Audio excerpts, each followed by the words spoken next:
Hey guys, Captain Tony here. My son Caleb went ahead and he edited this video that I'm uploading now. This is our first of many. Like I told you, I'm brand new to YouTube. He has a little bit more experience, but I had shot a lot of videos and a lot of the information that I had said in those videos was repeated, but in some sections there was additional pieces that I didn't want to lose. I was not able to find the pictures of the Blazer on the beach yet from back in the 90s. If I do, I'll add those later.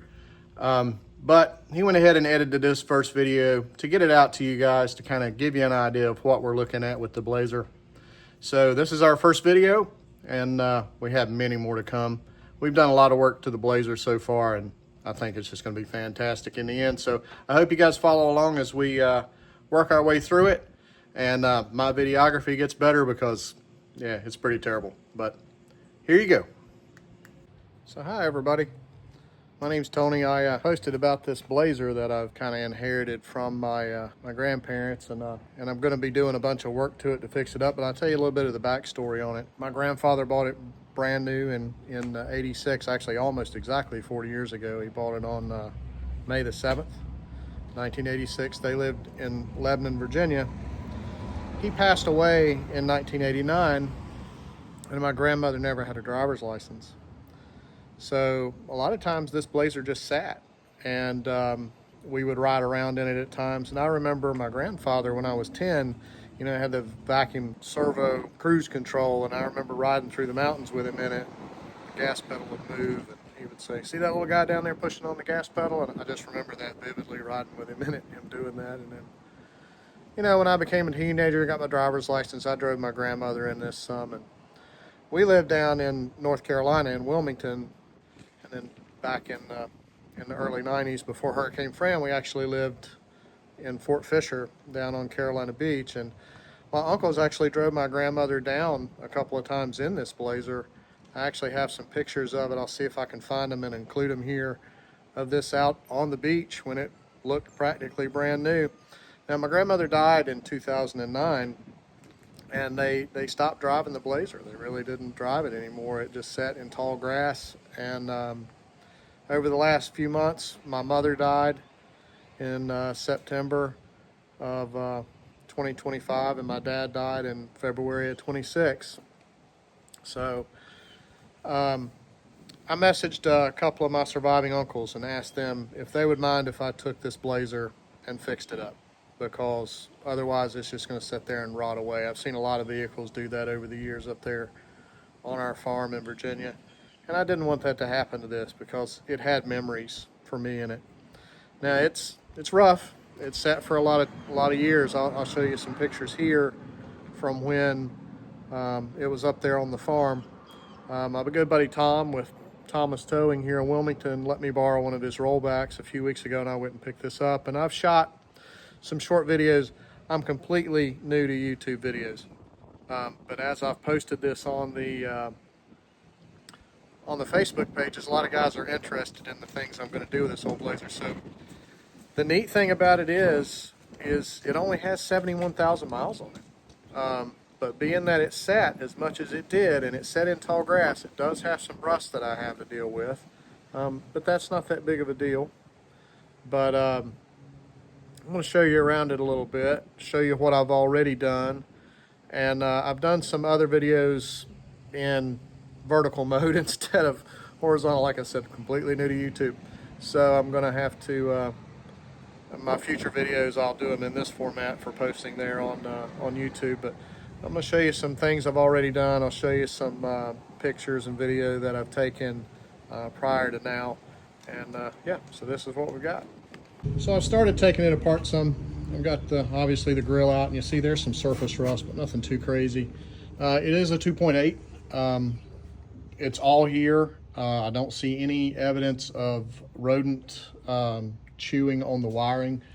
It does have a little bit of cancer back in here that I'll have to deal with. For some reason, the matting that's on the bottom of the hood is gone. I don't know why. The tires were completely rotten off. I have a friend of mine that works for a tire company here in town, and he got me some used trailer tires just to have rollers to be able to roll it in and out of my garage. The it will get new wheels and tires, obviously. The running boards are going to go. My granddad did that. I'm not a big fan of those things. There is some cancer in the bottom of that fender, so I'll be replacing that fender. This door seems to be good, inside and out. It did set outside for a lot of years. Inside actually looks very good. It's in really good shape. I think you can probably see the mileage here at 71,000 and some change. It does have a couple cracks in the dash. It does have a cracked windshield. But for most part, the interior is good. The headliner is immaculate. It doesn't look like there's been any rodent intrusion. There is a lot of sun fade in there, so some of that will have to be dealt with. Both sides, in front of and behind the tire on this side, pretty cancerous. And the tailgate, it rotted out behind the metal there and rotted out the bottom. So the tailgate's got to go. Have not found a decent place for tailgates, but I'm sure I will. Underneath, it's not horrible. It is have a good bit of surface rust, but no cancer other than like the brake lines and fuel lines. I did have to use a 10-ton puller to get the brake drums off. A little bit of bubbling there. And I just took the whole drum brake system apart back here. A little bit of bubbling there too, so I'll probably have to replace both of those. The bottom of this door is pretty rotten out, so I'll probably just replace this with a whole shell. But overall, not too horrible for what it is. So I do plan on completely rebuilding it. I do have the spare tire here because when we put this trailer tire on this rim, we found that it's just rusted out all the way around here and it leaks air. So hey everybody, I was telling y'all about my grandfather's Blazer not too long ago, and most of my family's from the mountains of Virginia, and that's where he lived and where this Blazer was. The last time I drove it was, I don't know, I was probably in my mid-20s. I'm 50 now. And it only had like 40,000 miles on it then. Come to find out, my stepdad was driving it some up until my grandmother died in 2009. So that's how it ended up at 71,000 miles. But now that I have it home here in Wilmington, North Carolina, I've started working on it some. I've started taking it apart. I have a good friend of mine who owns the tow truck company whose truck I borrowed to go pick this thing up. And he came over and we looked at it. And I think what we're going to do is we're basically just going to get the body off the frame, blast the frame, and just start fresh. All new fuel lines, all new brake lines. The fuel lines are rotting off. The brake lines don't look much better. But let me show you around it a little bit. So the old Blazer is a 2.8. If it was a 4.3, I would leave it alone.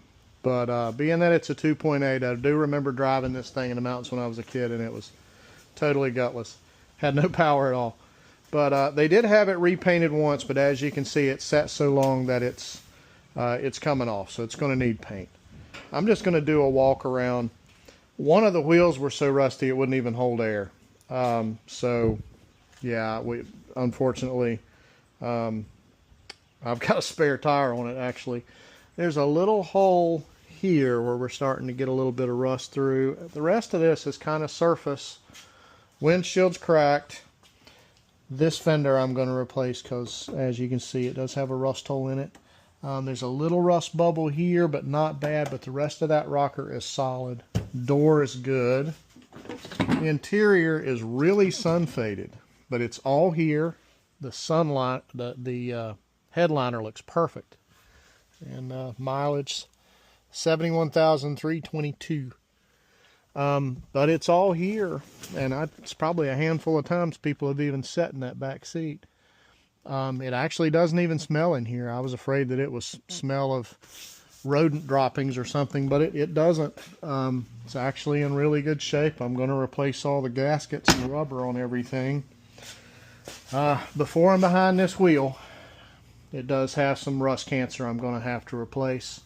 The frame itself has surface shell, but no cancer. Nothing's eaten into it. Fuel door's got a bend to it, but I think I can hammer that out. Tailgate is totally shot. It rusted out down in between. I'm going to have to replace the whole tailgate, and it does not have a spare tire. The only new tailgate I've been able to find is one that actually had the spare tire holes, and being that it wasn't designed to have that, of course it doesn't have the structure in here, so I can't just buy one. But I have a really cool idea for this back bumper. I can't wait to do that and share it with you as we go.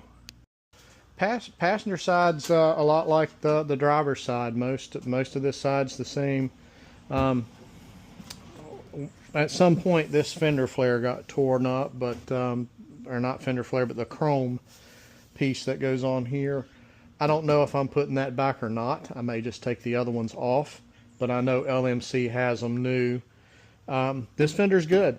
It's solid, but the door here is not. The bottom of this door is pretty eat up, as you can see here, but the rocker's solid. It's just solid as it can be.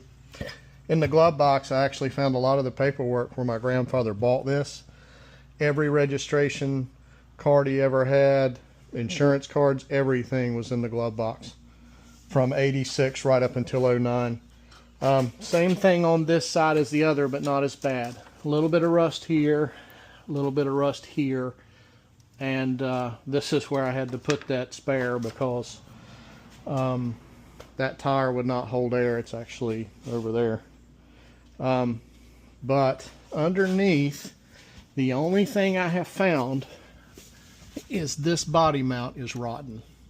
The rest of them are solid. Most of the bottom is actually undercoated, so it's in pretty good shape. But I'm just going to sandblast everything. I'm going to replace the torsion bars, and I'm doing a body off. I'm taking the body off, and I'll get back up here off the floor and show you what we're doing up there. So here, as you probably saw in the beginning, I'm getting it ready to pull the body. So I've gotten the radiator out, I've disconnected everything. I think I've gotten all of the wiring harness loose. All of the brake lines are loose. I do still have to disconnect the steering rod, but I'm going to wait till after we tow it over to Tom's to do that. I have taken the grill and bumpers and everything off the front. The front bumper was bent. Somebody decided to move the Blazer at my grandmother's house, and they just hooked a chain onto the metal bumper and drug it. So the bumper was bent. So I have a cool idea for that front bumper too. But that's going to come as we go through the videos. But big difference is coming with the engine. Big difference is coming with the stance. And we'll just show that in videos to come as we go. I have a picture in my head of how I want it to look, and hopefully we can get it there. I do live in an HOA neighborhood. Unfortunately, I'm in a rental right now. I started a business when I lived on the north side of my town, and that 45-minute drive every day was killing me, so I sold my house there and rented this one closer to my business, and I have not bought yet. But when I buy, I can promise you it will not be in an HOA. Because as you can see, I'm squeezed into a garage to do this so that I don't aggravate my neighbors. Yeah. So, but that's a whole other story. But I'll keep you posted as we're going. This is the project. I'm so thankful that my uncles agreed for me to take it. I'm going to honor it. I'm going to take care of it. I'm going to pass it on to my oldest son, who really loves this thing, and he's made me the same promises. He'll honor it, he'll never sell it, he'll take care of it, and he'll pass it on. So that's our plan. Hope you follow along. Several of you in the comments asked me to kind of keep you up to date with how it was going as we go. So I'm going to do that. The next things I'm going to do are I'm going to take these running boards off and just get them out of the way. I'm going to get the hood and the front clip pretty much taken apart, and I'm going to start disassembling connections between the body and frame, and that way we can get those apart, and then we'll tow it over to my buddy Tom's shop. He has a lift where we can lift the body off the frame, sandblast the frame, do all of the work to the frame. I'm gonna do a lift kit on the suspension while all that's apart and get all that back together.